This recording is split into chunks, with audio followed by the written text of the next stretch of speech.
अरे कुठे गेला हा न सांगता. डोक्यात राग घालून गेलाय. कुठे गेला असेल? कॉल करू का? हा पण कसा माझा फोन फोडला ना त्याने. बिचारा माझा फोन. आत्ताच तर घेतला होता. तिने एक वार आपल्या फुटलेल्या फोनकडे पाहिलं. तो अजूनही त्याच जागेवर पडून होता. मी नाही उचलणार. काहीही झालं तरी त्यालाच उचलू दे. कळेल तरी निदान आपण रागात किती नुकसान केलंय. सिद्धांतला ना चिडचिड करण्याशिवाय दुसरं काही जमतच नाही. घरीच येणार होते ना मी. दुसरा काही ऑप्शन आहे का माझ्याकडे? पण नाही सांगितलं का? नाही म्हणून भांडला. बरं, टेक्स्ट पण करून ठेवला होता. पण त्याने त्याचं समाधानच झालं नाही. पण सिद्धांत असाच आहे. त्याला अजूनही काळजी वाटते माझी. जर त्याला काहीच वाटत नसतं तर त्याला काहीही फरक पडला नसता. मी न आल्याचा. त्याला कधीच एक्सप्रेस होता येत नाही. त्याला स्वतःलाच त्याच्या फिलिंग्स समजत नाही. त्यामुळे तो असा रिॲक्ट करतो. मी समजून घ्यायला हवं होतं. उगाचच वाद वाढवला. पण त्याला हे कधी कळणार की तोही नाही राहू शकत माझ्याशिवाय. मी ना खरंच आईकडेच जायला हवं होतं. म्हणजे बघू तरी तो काय करतो. पण तिथेही नाही जाऊ शकत. पण हा आता असा का गेला? आता चोर आला तर? तिने खिडकीतून बाहेर पाहिलं. बराच अंधार होता. ती सगळे दारं खिडक्या लावून हॉलमध्येच सिद्धांतची वाट पाहत बसली. तिचा जीव अगदी रडकुंडीला आला होता. नेहमीचंच झालंय आता हे आर्याचं वागणं. तिला कसं कळत नाही की आपली कुणीतरी काळजी करणार आहे. आपली पण कुणी वाट बघत असेल. पण नाहीच. हिला मुळात काही जबाबदारी नावाची गोष्टच नाही. असं राहून कसं चालेल? आणि हो, मी चिडतो. पण त्यामागचं कारण कधीच दिसत नाही. फक्त मी रागवलेलो दिसतो. काय झालं असतं आल्या आल्या सांगितलं असतं कुठं गेली. पण तीही काही कमी नाही.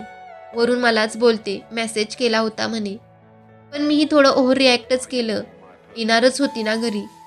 पण आर्या थोड्या वेळही आजूबाजूला नसली तरीही असं बैचेन का होतं?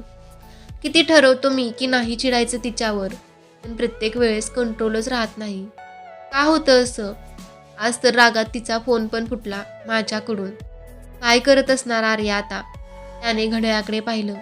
बापरे, बराच उशीर झालाय. आर्या एकटीच आहे. तिच्याकडे फोन पण नाही. आधीच भित्री आहे ती. मला जायलाच हवं.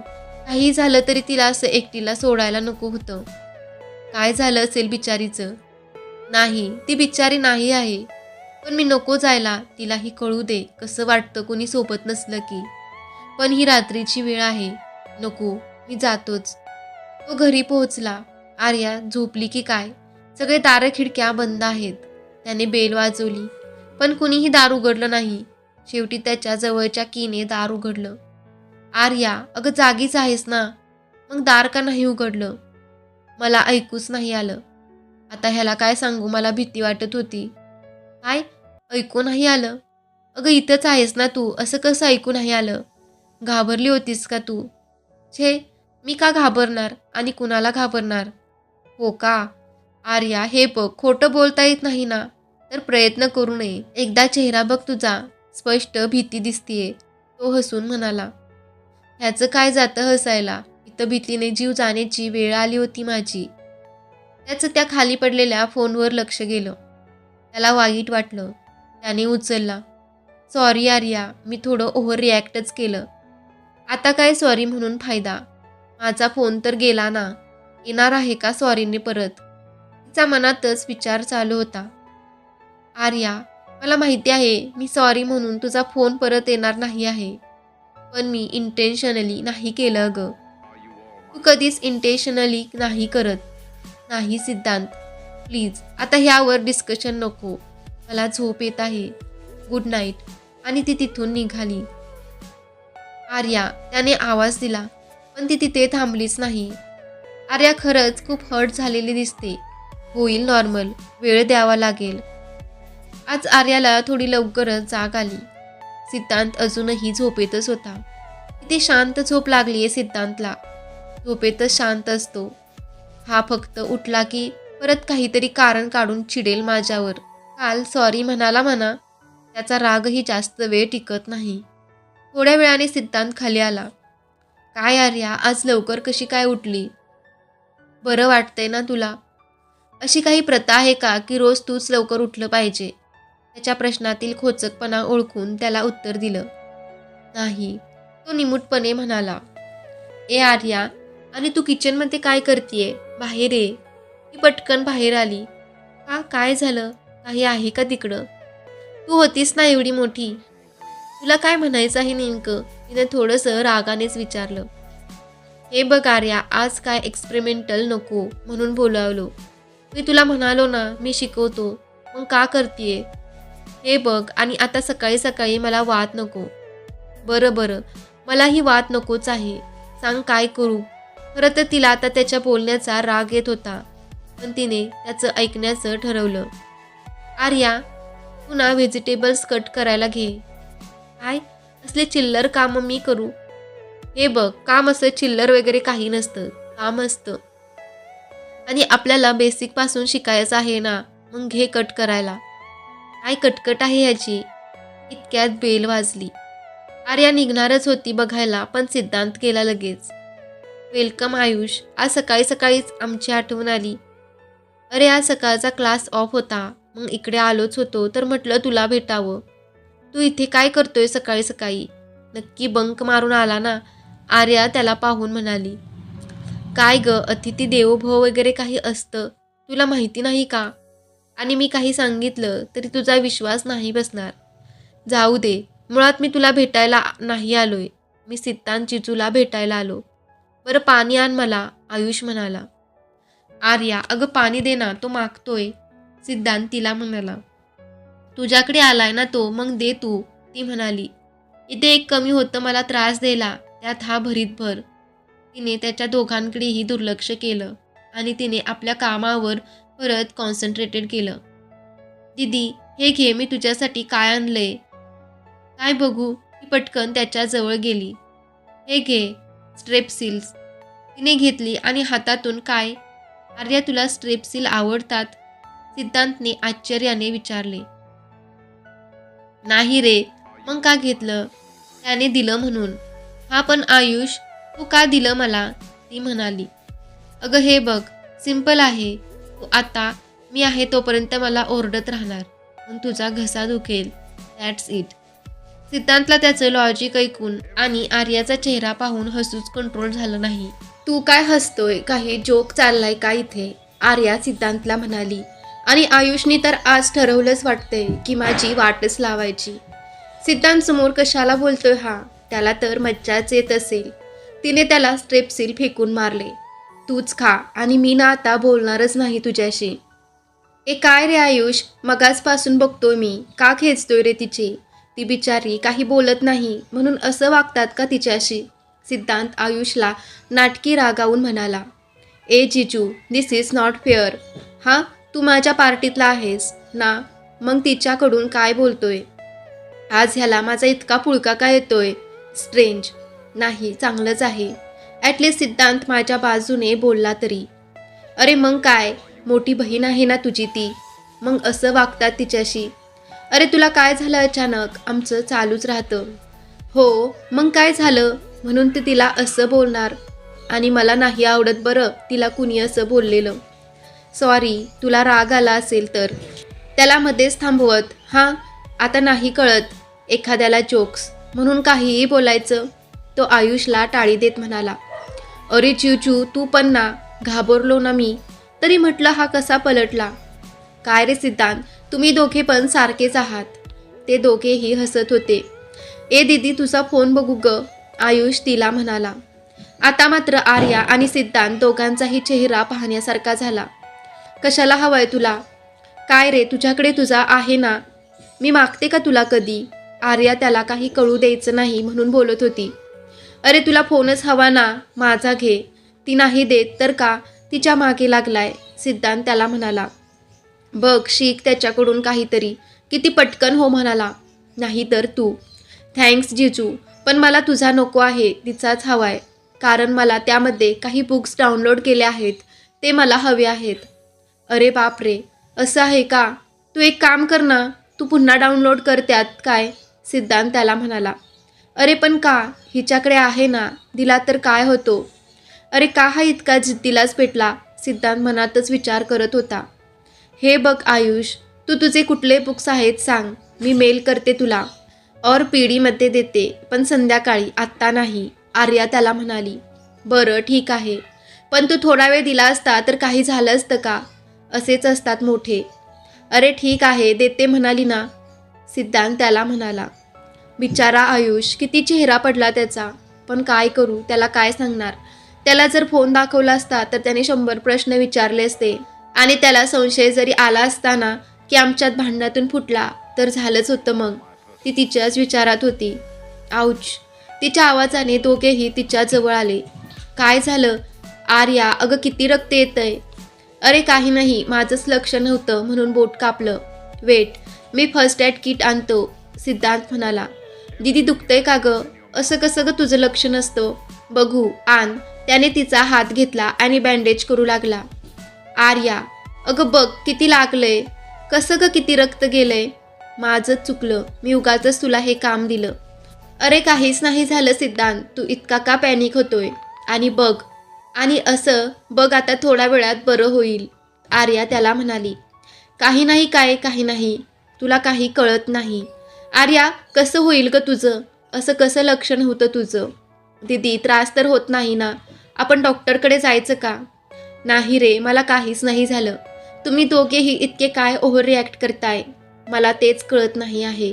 थांबा, मीच इथून बाजूला जाते, नाहीतर तुम्ही दोघे मला ॲडमिटच कराल, असं म्हणून ती तिथून निघून गेली. हिचं ना असंच काम आहे, कधी स्वतःकडे लक्ष देत नाही. अरे असं असतं का? तुला सांगू का, मला ना आता तिला थोडाही त्रास झालेला पाहवत नाही. खूप सफर केलंय तिने ऑलरेडी. आता कुठं सगळं नीट झालंय. अरे हो आयुष, बरं होईल, तू नको इतका विचार करू, सिद्धांत त्याला म्हणाला. हो रे, बरं होईल, मी त्याबद्दल बोलतच नाही आहे. मला ना काळजी वाटते तिची म्हणून. म्हणजे आम्ही कितीही भांडत असलो ना तरीही नाही करमत मला तिच्याशिवाय. म्हणजे मी राहूच नाही शकत. माझी सपोर्ट सिस्टीम आहे यार ती. जेव्हा तुझा ॲक्सिडेंट झाला होता ना तेव्हा तिला बघायचं असतं, ती जगणंच विसरली होती. पण आज मला तिला असं नॉर्मल बघून खूप छान वाटलं. And the best part is that तू आता तिच्या सोबत आहेस, त्यामुळे कसलीच चिंता नाही. सिद्धांत त्याच्याकडे बघून फक्त हसला. चल मी निघू, मला उशीर होतोय. तू बोल आर्यासोबत, तोपर्यंत नाश्ता रेडी होतच आहे. तितक्यात आर्या आलीच तिथे. मी करू का काही मदत तुला? ती म्हणाली. नको, अजिबात नको, तू काहीही करू नको, तो म्हणाला. काय रे, नेहमी असं करतो.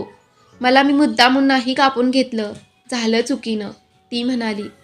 हो ठीक आहे, मी तुलाच बरं वाटावं म्हणून म्हणतोय. आता तू बोलत बस ना त्याच्यासोबत. थोड्या वेळाने तिघेही जण नाश्ता करायला बसले. काय सॉलिड टेस्ट आहे रे तुझ्या हाताला. म्हणजे वाटत नाही तुझ्याकडे पाहून तू इतका छान कुक असशील. डोंट जज book, it's my cover, Arya म्हणाली. जसं तुझ्याकडे पाहून वाटतं की हिला सगळं येत असेल, पण आयुष म्हणाला. तुझे सगळे टॉपिक्स माझ्यावरच क्लोज होतात, हो ना आयुष? आर्या त्याला म्हणाली. हे बघ, जे खरंय ते खरंय, आयुष तिला म्हणाला. सिद्धांतला त्यांची पुन्हा चालू झालेली भांडणं पाहून मज्जा येत होती. चला, माझं झालंय, मी निघतो, आता उशीर होतोय. तो दोघांनाही बाय म्हणून निघाला. आर्या, काय झालं, इतकी शांत का आहेस? बरं वाटत नाही आहे का? नाही रे, मला वाईट वाटतंय. त्याला आज मी पहिल्यांदा कशाला तरी नाही म्हणाले. काय वाटत असेल त्याला? किती रूढ आहे मी. पण काय करणार, दुसरा काही ऑप्शनच नव्हता. सॉरी, माझ्याचमुळे झालं हे सगळं. मी जर रागात फोन फेकलाच नसता तर. सॉरी आर्या, तुझी काहीच चुकी नाही यात. नाही, माझं पण चुकलंच, मी थोडं जास्तच बोलले. नाही ग, माझ्याकडून नेहमीच असं होतं, पण ह्यानंतर नाही होणार. आणि त्याला त्याचा डेटा देऊ, त्याचं टेन्शन नको घेऊ तू, तो म्हणाला. आर्याची किती काळजी आहे आयुषला, तो लहान असूनही किती जपतो तिला, आणि त्याचा किती जास्त विश्वास आहे माझ्यावर. त्याला जर कळालं असतं आमच्या भांडणाचं तर काय झालं असतं. आर्याची खरंच जबाबदारी आहे माझ्यावर, आणि तिच्या घरच्यांना किती विश्वास आहे. ती फक्त माझ्यासोबत आहे म्हणून निश्चिंत असतात ते. आणि मी किती चुकीचा वागतो तिच्यासोबत.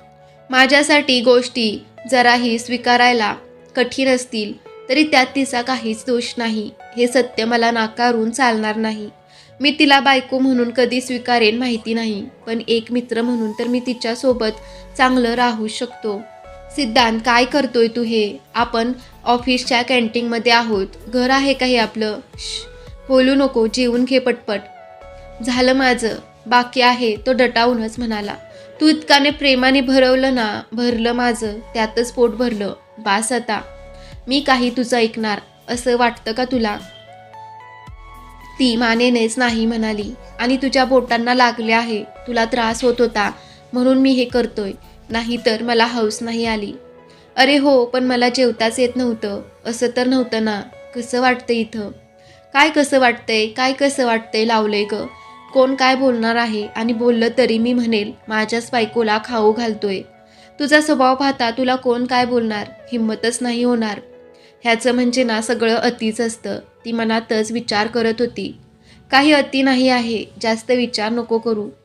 अरे यार, मला तर मनात विचार करायला पण बंदीच आहे. विसरलेच होते मी. चल आता झालं. लंच ब्रेक संपला. ते आपापल्या कामाला लागले. काय मग आर्या, आज जेवण छान झालं असेल ना? म्हणजे पोट भरून, सॉरी मन भरून, रेवा तिला म्हणाली. काहीही काय ग रेवा, ती लाजून म्हणाली. किती लकी आहेस यार आर्या तू. तुला सिद्धांतसारखा नवरा मिळालाय. ऑफिसमध्ये त्यांच्याकडे पाहून कुणी म्हणणार पण नाही की ते असे असतील. हाव रोमॅन्टिक. असं काही नाही आहे. ते उगाच आज मला लागलं होतं म्हणून, नाही तर. हो मग तेच ना. बघ ना, तुला थोडंही काही झालेलं त्यांना पाहवत नाही. किती भारी न. म्हणजे आपलं सगळं काम सोडून आप के लिए हाजीर राहत आहे. आर्यालाही थोड्या वेळापूर्वी सिद्धांतसोबत घालवलेले क्षण आठवू लागले आणि नकळत तिच्या चेहऱ्यावर हसू उमटले. वेडाच आहे सिद्धांत. इतकं प्रेम करतो मग त्यालाच कळत नाही. घरी आल्यावर सिद्धांतने आर्यासाठी घेतलेला फोन ड्रेसिंग टेबलवर ठेवला. त्याला आर्याला सरप्राईज द्यायचं होतं.